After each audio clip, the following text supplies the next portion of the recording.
It's time, Cougar Nation. Cougar Tracks. The best season analysis with BYU insider Mitch Harper on KSL NewsRadio and on video every day on the YouTube page for KSL Sports.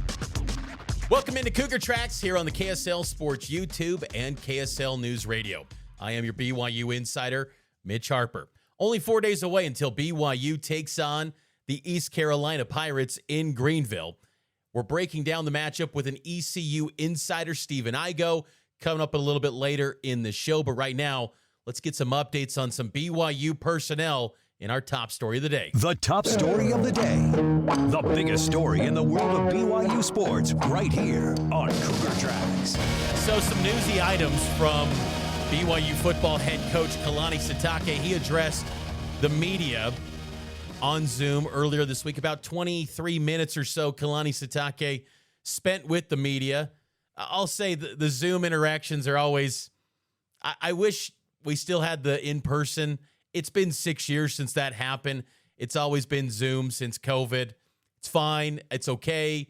But I kind of miss the in-person interaction with Kalani Sitake and his weekly press conferences. But in his virtual setup, he did give some updates on personnel. And I must say, too, it's nice with the player availability reports beginning next week in the Big 12. I think there's more of an openness to just be pretty transparent with injuries. I think Kalani has been better than most. He will kind of shoot it to you straight. Sometimes you dance around some of the injuries, kind of leave it up in the air. But for the most part, he's been pretty transparent the past few years with these injuries. And he did give some updates on players. One in particular, Justin Kirkland, defensive tackle, transfer from Oklahoma State. He missed fall camp. What's the latest on Kirkland? This was Kalani.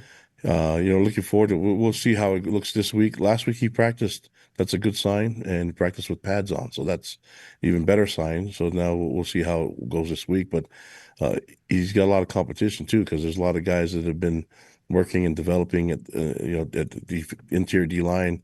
And so it'll be good, but it's nice to have him back at it and running the practices and being involved with the team. Justin Kirkland would be a huge boost to this interior of the defensive line, and it would be a huge boost to add additional help to Keanu Tanavasa and John Talmoy-Payau, who have been really good in the first 2 weeks of the season. But you look at that defensive tackle unit, if you do add Justin Kirkland, who's the backup nose to Keanu Tanavasa, you've got Anisi Purcell, Ulavai Fetuli, Kafusi Pofoke. You've got a lot of talented players in the interior, but Kirkland rounds out the group. There were high expectations for him when he transferred in during the spring transfer portal window. His wife a couple weeks back hinted that he'd be making his return. She said something on social media. He's been dealing with an knee injury that's kept him out for an extended period of time, but he is a massive body. You're talking 340 plus in the interior for a defense that's already number one in the country in total defense, and then to add potentially a 340-pound body in the middle, along with Keanu Tanavasa, along with John Talmoy-Payau. It's big news for BYU football. Weylin Lapuaho has also been missing, an interior offensive lineman, left guard. He's been dealing with an injury. This was Kalani on BYU star senior offensive lineman, Weylin Lapuaho. Yep, he practiced last week, and it's full go, and we're excited to have him back. BYU should be excited to have him back because 2 weeks ago against Stanford, it was a little bit of a rotation at left guard. There was Sonny Makasini. It was Kyle Safarachuk. A little bit of rotation. Kyle Safarachuk kind of played the best, I thought, at left guard in that Stanford game. But Weylin Lapuaho, I think, could be the best offensive lineman on this team. So his addition is massive for BYU. He was used seldomly in fall camp, misses the first 2 games, and maybe that's nice to just be completely ready to go for the first road game and then ultimately Big 12 play. So things are working nicely for BYU in the interior of the trenches, both offensive line and defensive line. One downside, though, on the injury front is linebacker Choe Bryant-Strother, who was one of the stars of fall camp. He was in contention with Siali Acera to basically be 1A and 1B at the MAC linebacker position as those two were rotating. This was Kalani on Choe. Yeah, I mean, we'll let him make any statements or any announcements that he wants to do. Right now, I'm letting him decide on how he wants to announce what's going on with him and his health. But just want to express my love and appreciation for him, what he's done for our program. So that's pretty much what it comes down to. It's not good. Not good at all for Choe Bryant-Strother. And so BYU is going to have to move forward without Choe. You know, when Kalani goes the route of let the guy make the statement, that's code for Big 12 Media Day. Jake Retzloff. Yeah, it's usually not positive. Let's just say that. Choe Bryant-Strother, though, was a really good player in fall camp. And again, BYU at the Mac linebacker spot, it's not all is lost. You know, Sialia Serra is excellent at that position. Max Alford, who I talked about during camp and also after that Stanford game, he's the backup Mac linebacker behind Serra. And then third string, Pearson Watson moves over from the Rovers spot to Mac. I thought that was kind of noteworthy in this week's depth chart for BYU as they get ready for East Carolina, which again kicks off 5:30 p.m. Extended pregame begins at high noon from Greenville, North Carolina. Myself and Kyle Ireland, we will get you ready for the Cougs and the Pirates. But that's some of the personnel updates for BYU this week against the Pirates. Also of note, the wide receiver position, Jojo Phillips. Kalani didn't rule out the possibility of Jojo being back this season, but it's going to take some time. The next few weeks, Kalani noted, are going to be critical in maybe painting the outlook for Jojo to potentially return this year. It's tricky with Jojo because he's already used a red shirt. Would he qualify potentially for a medical? If you could get that absolute guarantee, that would be probably the perfect situation. Say, hey, you know what? Medical red shirt this year, get completely healthy and be ready to go for winter conditioning and 2026. But you just never know with the NCAA.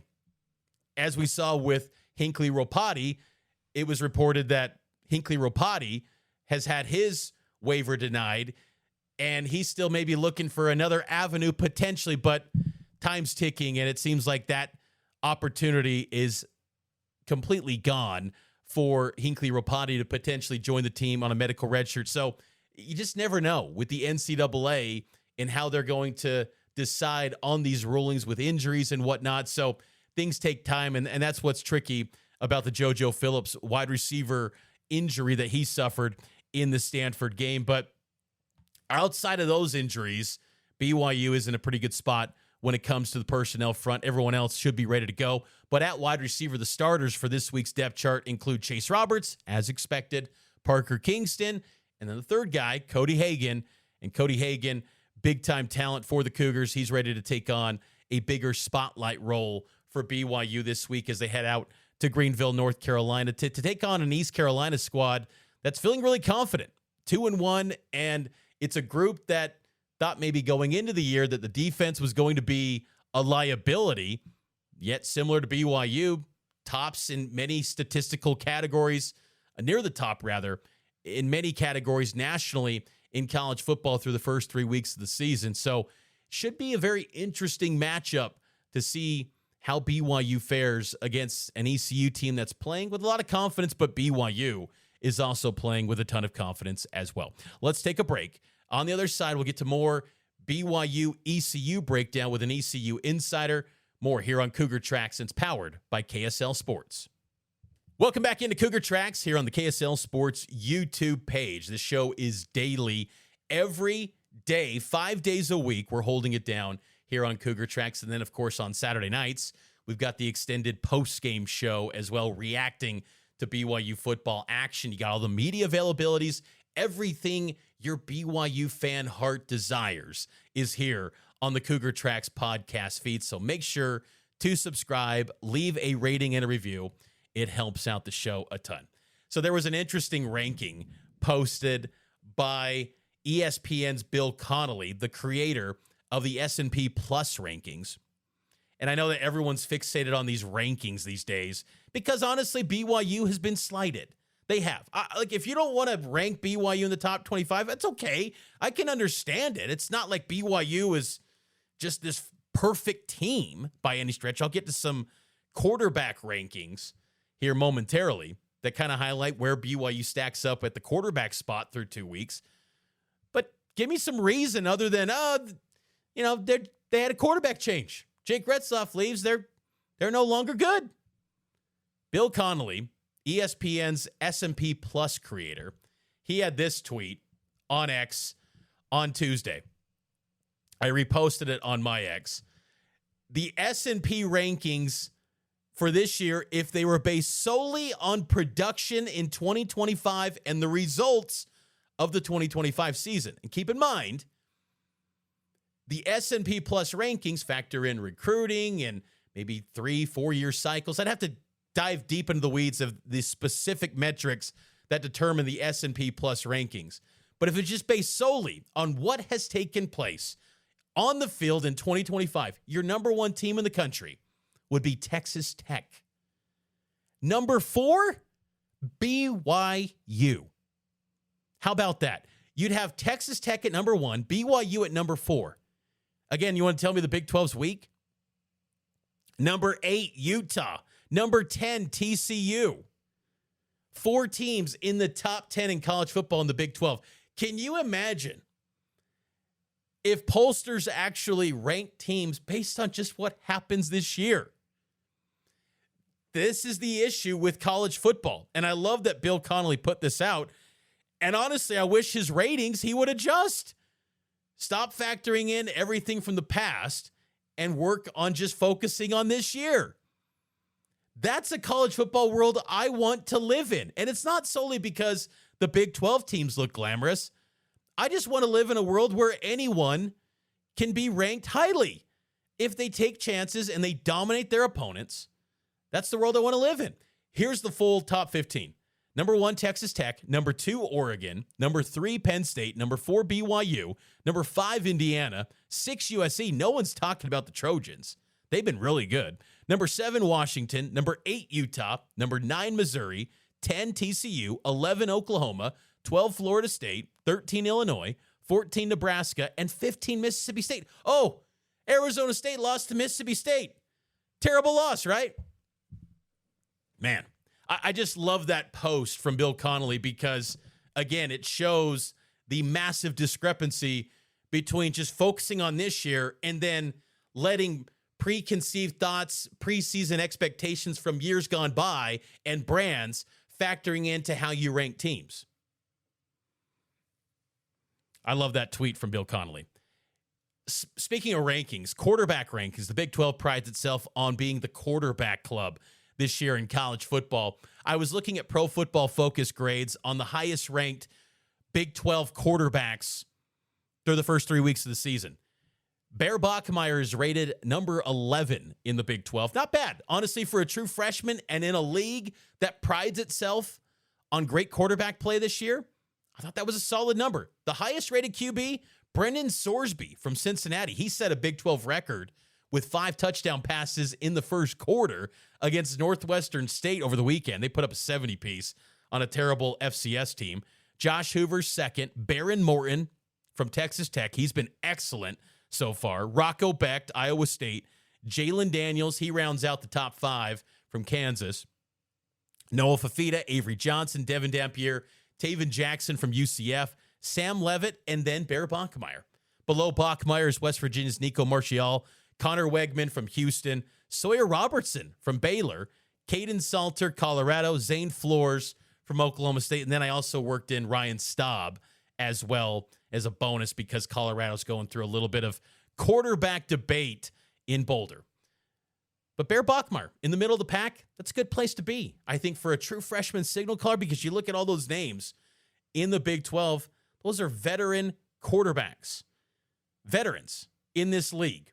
And Bear Bachmeier's holding his own and doing a nice job. And I think Bear, as he gets ready to take on East Carolina, I'm really excited to see how he performs this week on the road in his first game, because East Carolina, they're looking to sell that thing out, paint the stadium gold. How is he going to perform and respond? Is he going to be the cool, calm, collected customer as he's shown through the first 2 games? Will that carry over on the road?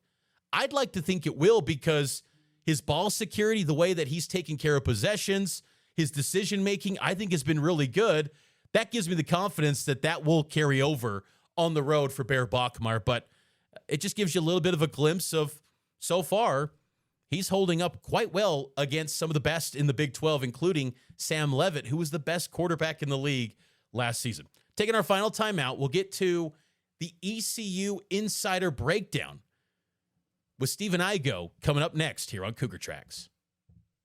BYU football is back from the bye week, and it's time now to head out on the road, and the Cougars will make a long trip to the East Coast, a place that Kalani Sitake is familiar with, Greenville, North Carolina, as BYU gets set to take on the East Carolina Pirates. And to get to know the foe, get to know the Pirates at an in-depth level, I'm joined now by the top guide covering the Pirates, Stephen Igoe, publisher of HoistTheColors.com on the 24/7 Sports Network. He also hosts daily radio show, Hoist the Colors. Check out all of his fine work on the 24/7 Sports Network. Stephen, appreciate you hopping on board here. Got to be exciting times right now for East Carolina. There's no doubt. I think a lot of people have been looking forward to this game for some time. I mean, East Carolina has kind of gained a reputation really over its history for, getting up for these types of games, and getting a chance to host BYU is a big deal, especially with the way college football is going. I think teams in the American teams in the group of five are getting less of these opportunities. So in some ways, it was kind of hard not to look ahead to this game when it was announced as a 7:30 kickoff going into Coastal Carolina last week. I thought the team did a good job of, taking care of business at Coastal. They've already played in a big game this year at NC State, which is their in-state rival. Came up short in that one. So I think they're glad to get this one at home. And the last time BYU came here, really both programs were, at least for that season, in pretty bad shape. So at least to start this year, both teams seem to be trending in the right direction. I think it should make for a fun atmosphere and what hopefully should be a really good game on Saturday night in Greenville. Yeah, that's such a great point. That last visit to Greenville, I think ECU had the worst defense in college football. BYU had the worst offense in college football, and ECU still came out on top in that one. But these two, they've had close calls. The ones in Provo, ECU had a 14-0 lead and then tied it up, and then they had a last-second field goal, a walk-off 3 years ago in Provo. So I expect another good one here on Saturday. I'm curious, Blake Harrell, he's 7-2 as the head coach, Stephen. What's worked so well for Coach Harrell compared to some of those past coaches that we were just talking about of, Scotty Montgomery and those recent coaches the past decade? What's worked so well for Coach Harrell? Coach Harrell, he is just such a down-to-earth, relatable guy. I mean, he really, he's worked at Lenoir-Rhyne, the Citadel, Kennesaw State, and ECU, so he's never had like some big glamorous job. In East Carolina, it's kind of a blue-collar university. It is a very big public state university, but like it's just kind of known for being blue-collar, and kind of overachieving. And Blake, he just feels like that type of coach in many ways, like a guy that is just a very, very active with the fans, just does a great job of interacting with them, getting on their good side. And it's not even fake. Like some coaches, you can always feel, they're kind of going over the top. They're not being themselves when they're doing that sort of stuff. Well, Blake's just a regular dude, like a guy you can just sit down and have a conversation with just about anybody. And the other side of it too is he's a player's coach. He was obviously the defensive coordinator under Mike Houston since 2020, and then Mike Houston was fired midway through last year. He took over in a pretty rough situation, and I think he would even admit probably a little bit over his head at the time, but just said, all right, guys, we're going to do this for the seniors. We're going to find a way to get these guys to a bowl game. Everybody bought in. He was very real with the players. He was real with the media. He was real with the fans. And I think people just respected how upfront and real he is. And as a result, he's got buy-in from everybody. He's won the games that ECU should have won on paper. He got a big bowl win over NC State last year.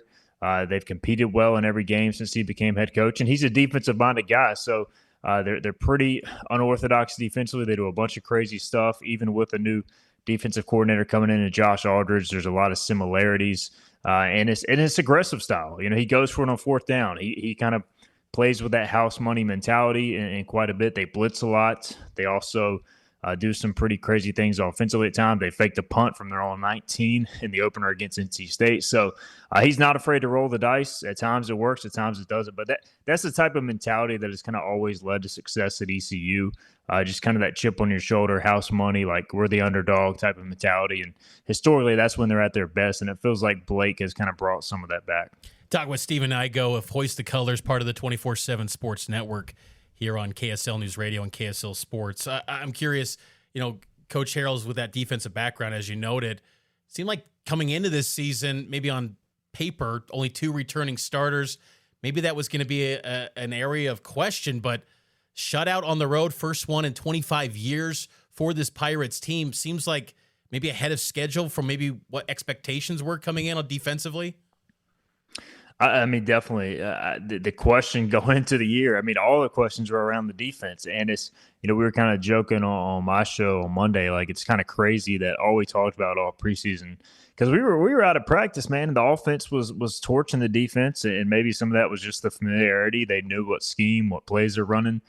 And, even dating back to the spring, we were like, man, this might be a long year. But it just feels like they've hit on many of the guys. We make such a big deal about the portal these days, and they have hit on some portal guys who have added specifically at corner and some depth at linebacker and along the defensive front. But like for the most part, a lot of these guys that are kind of coming out of their shell, so to speak, are guys who have developed the old-fashioned way. Solid 3-star recruit.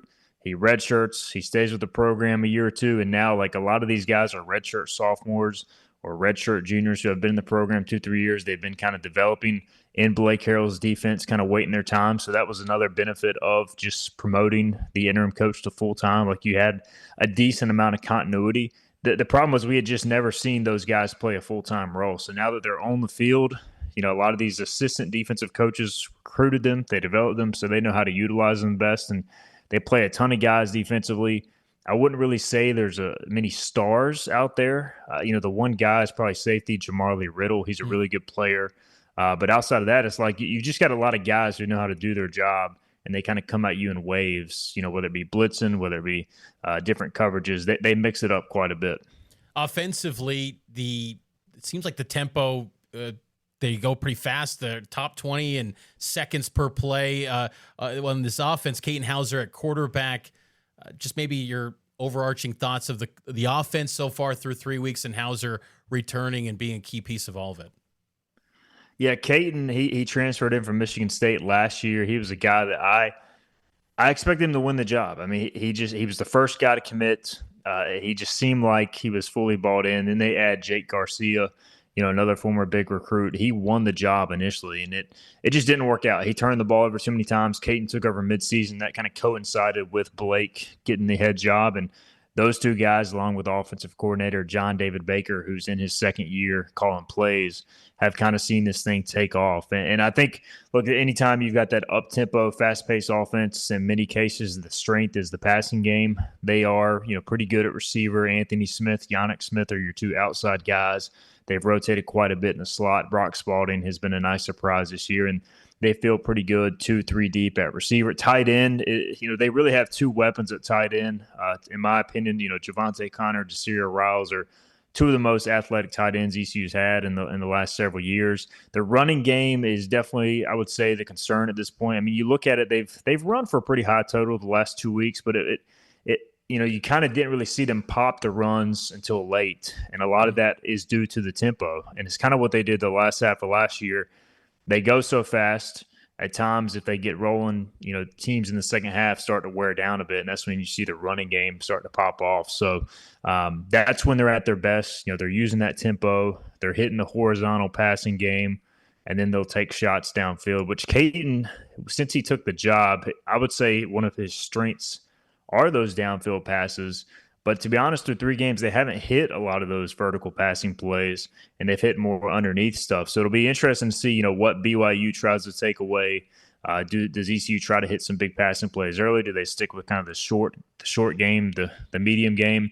Can they protect versus BYU? Can they run the ball? So I think the question marks are still the running game. The offensive line at times has been hit or miss, but they certainly have some weapons out wide. To kind of follow up on that, and again, talk with Stephen Igoe here for a few more moments. getting to know the foe, East Carolina. What are some areas of focus that you're looking at with this? You follow this ECU team as close as anyone. What are some things that you're looking to see from this group in this matchup against BYU? I really am curious, man. Like the BYU, we know the defense is just so good, and they're so big up front and physical. ECU is just not going to be able to line up and run the ball at them. I mean, I'm sure there will be, you can't only just play East and West, so they're going to have to try to run the ball. But how much can they get into a rhythm? So much of this offense is, hey, if they're ahead of the chains, they can go to their tempo. They can do all that. They can stay on schedule, and then at times that can wear on the defense. But at BYU, if they're forcing ECU to hold them, to create penalties, if they're stopping the run and then making it 2nd and 11, 2nd and 9, 2nd and 10, that's when ECU can get into trouble. So really, to me, ECU is good on 3rd down when they're in 3rd and medium, like most offenses, but especially this offense.